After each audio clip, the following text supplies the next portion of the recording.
I never imagined myself in this kind of situation. I was always the guy who had things under control. Steady job, happy marriage, solid group of friends. My life was predictable in all the right ways. There were no surprises, no major disruptions. That's how I liked it. Stability, security, certainty. But now, sitting on the edge of my bed, gripping my phone so tightly my knuckles turned white, I felt like my entire world had just been set on fire. A message had arrived out of nowhere. No warning, no explanation. Just one simple line that sent my pulse racing. You should know what your wife is up to when you're not around. Attached was a photo. Kate, my wife, glowing under dim bar lights, laughing a little too hard, leaning in too close to someone she shouldn't be. Mark, my so-called friend. Her hand rested casually on Mark's knee. Her eyes locked on him with a look I hadn't seen in months. That soft, almost playful gaze. The kind that used to be reserved for me when she thought I wasn't looking. My stomach twisted into knots.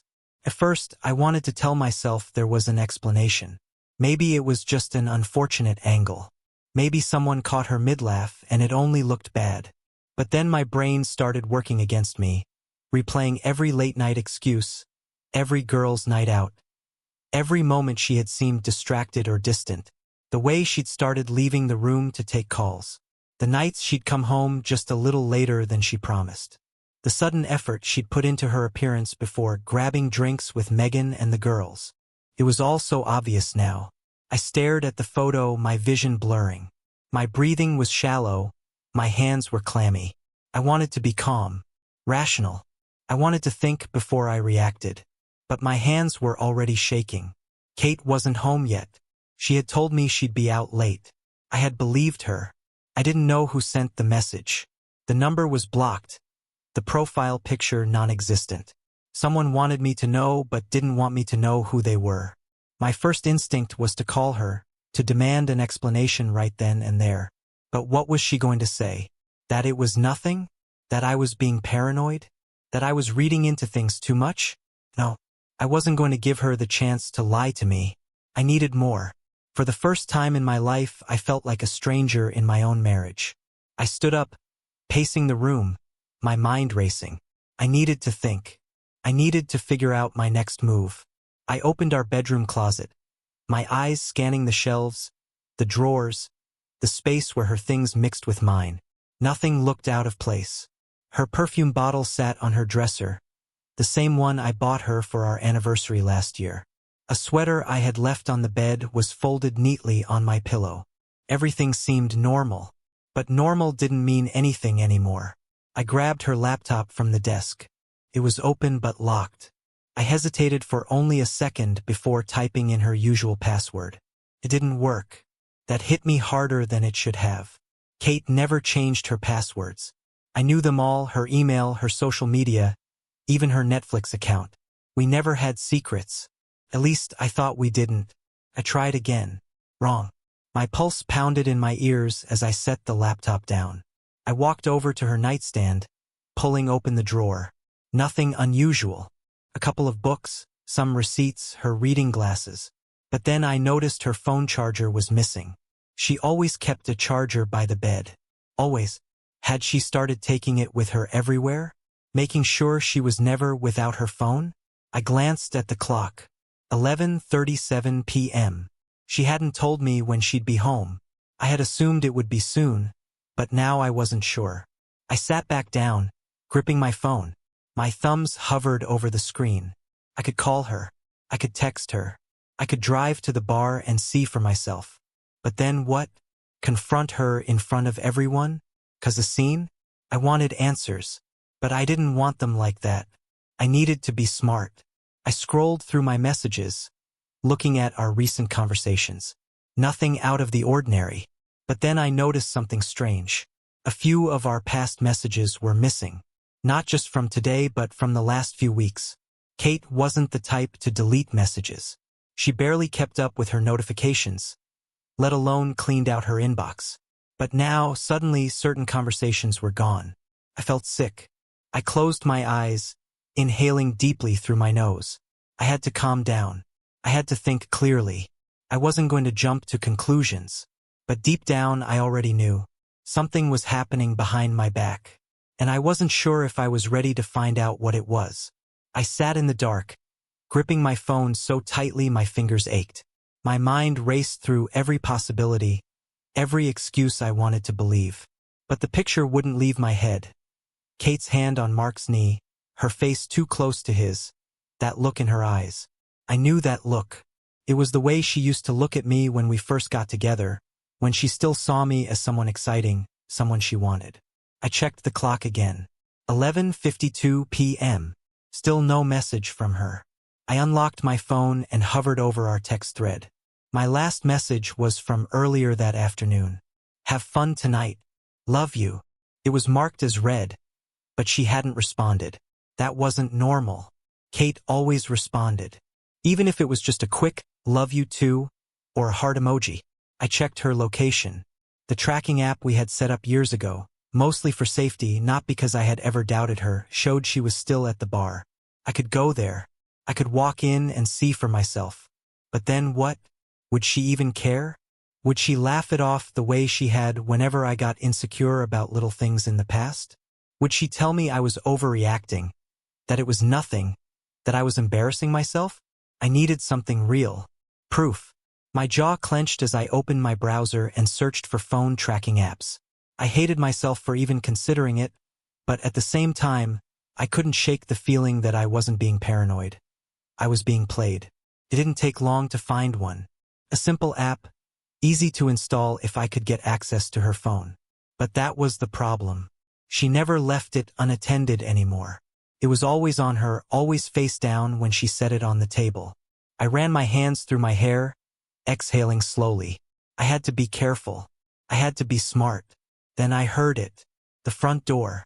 I jumped up from the bed, heart pounding, my pulse loud in my ears. I moved quickly, sitting down on the couch and pretending to scroll through my phone as the door creaked open. Footsteps. Light, careful. Then the sound of heels being slipped off. I didn't look up right away. I wanted her to speak first. I wanted to hear what excuse she'd come up with before she knew what I knew. Hey! Kate's voice was soft, almost hesitant. I looked up, forcing my face to stay neutral. She stood by the door, her purse hanging off her shoulder, her keys dangling in her hand. She looked good. Too good for just a casual night out with friends. Her makeup was still perfect, her dress hugging her in a way that felt intentional. Hey! I said, my voice even. She hesitated for a fraction of a second before stepping further inside. You're still up. I shrugged. Couldn't sleep. She nodded, biting her lip like she was debating saying something else. But instead, she just walked past me toward the kitchen.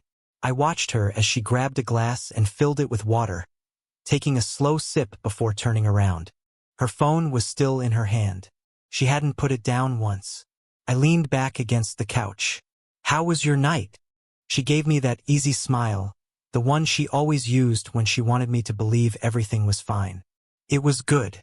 Just drinks and catching up. Megan got a little too drunk, as usual. I nodded. Sounds fun. There was a slight shift in her expression. Not much, but enough. She was watching me, waiting for something. Maybe for me to ask more questions. Maybe for me to bring up the photo. I didn't. Not yet. She set her glass down and walked over, leaning against the arm of the couch. You okay? You seem off. I let out a small breath of laughter. I was about to say the same thing about you.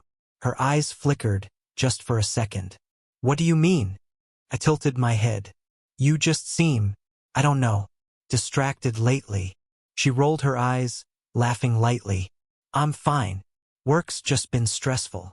I nodded, pretending to accept that answer. You were at Luna's, right? She froze. It was subtle, but I saw it.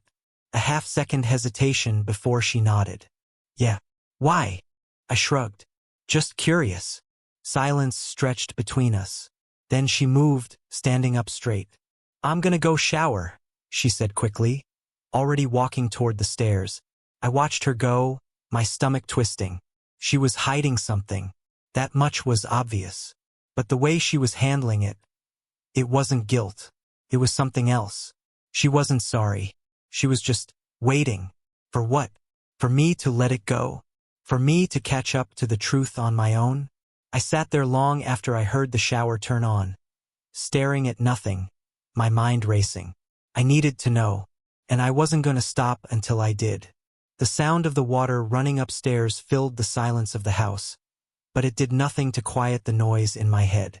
I sat there, staring at the spot where she had stood just moments ago, replaying every little movement, every hesitation, every lie disguised as a casual remark.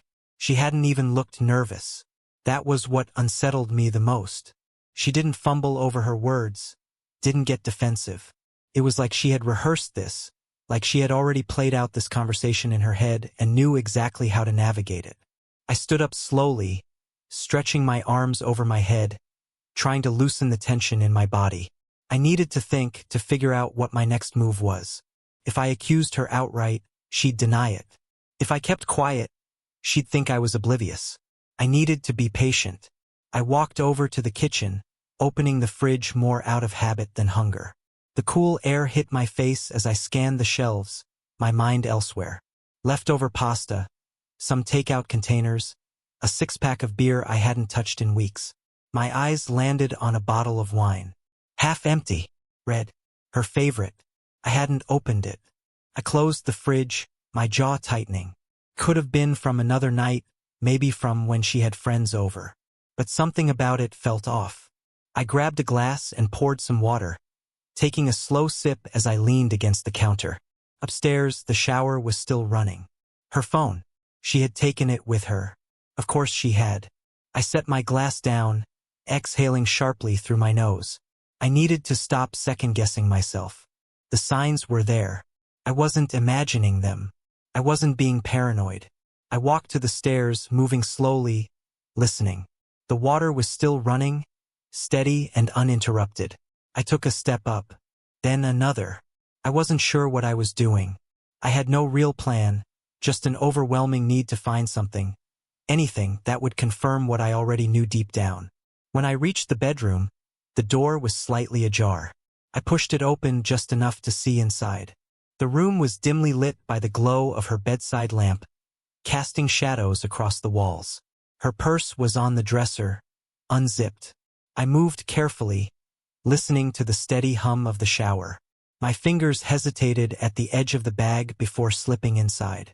Lipstick, wallet, pack of gum.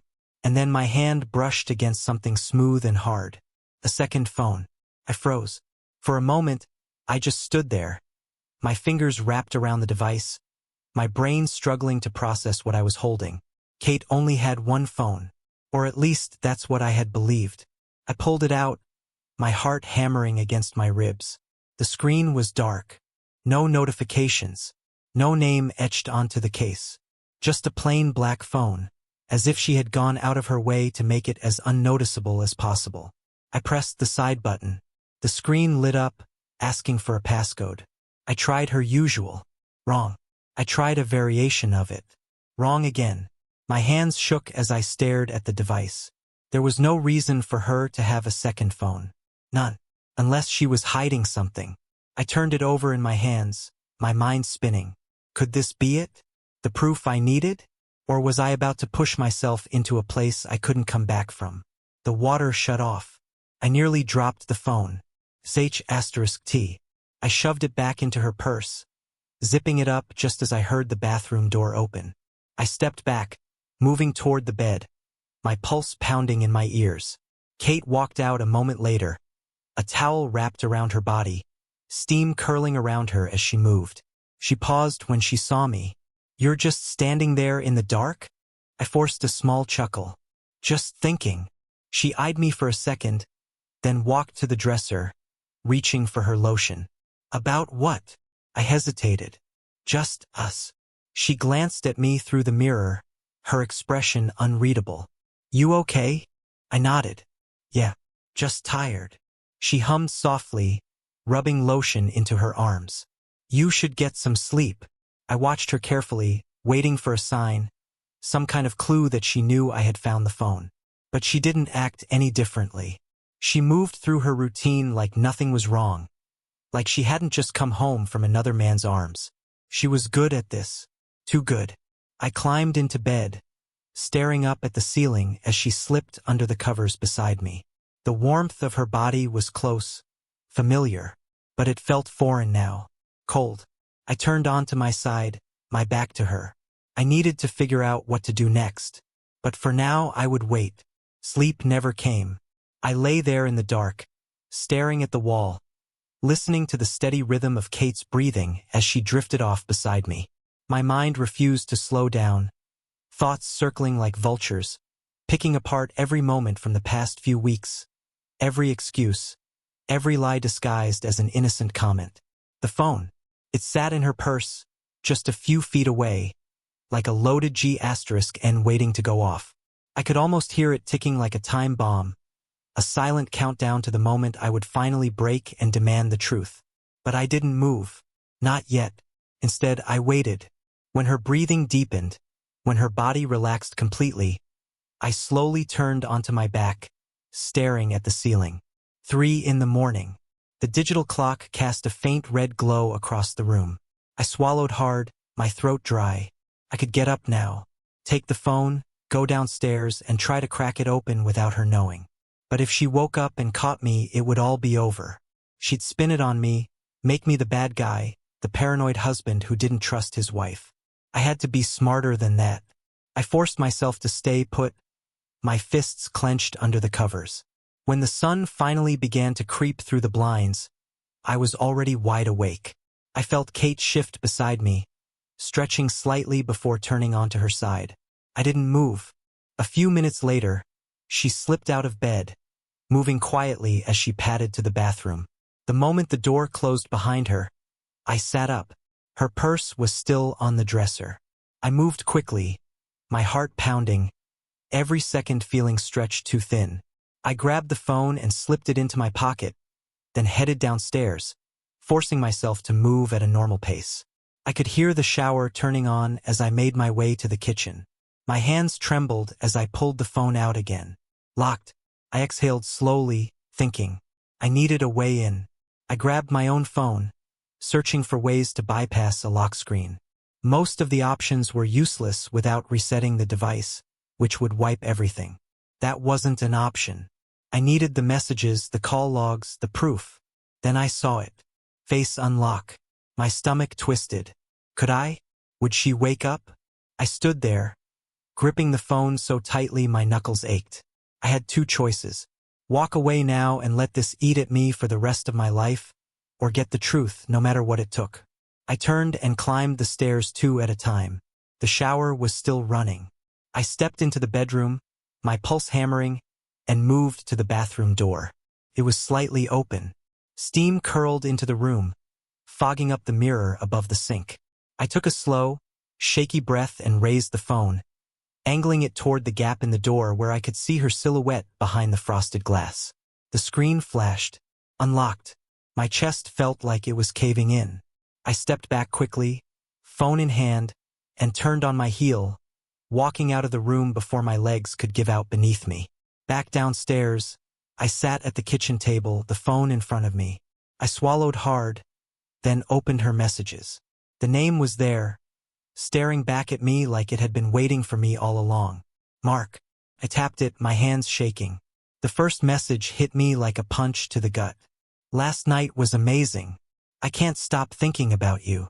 I forced myself to keep reading, my vision blurring as I scrolled. I hate sneaking around, but it makes it even hotter. I wish I was waking up next to you instead. Each word dug deeper, carving something raw and unfixable inside me. This wasn't some innocent mistake. This wasn't just a drunken slip-up or a moment of weakness. This was planned. This was intentional. This had been going on for weeks, maybe longer. I swallowed back the bile rising in my throat and opened the call log. Late night calls. Hours spent on the phone with him. My name barely appeared. I set the phone down, staring at it like it might catch fire.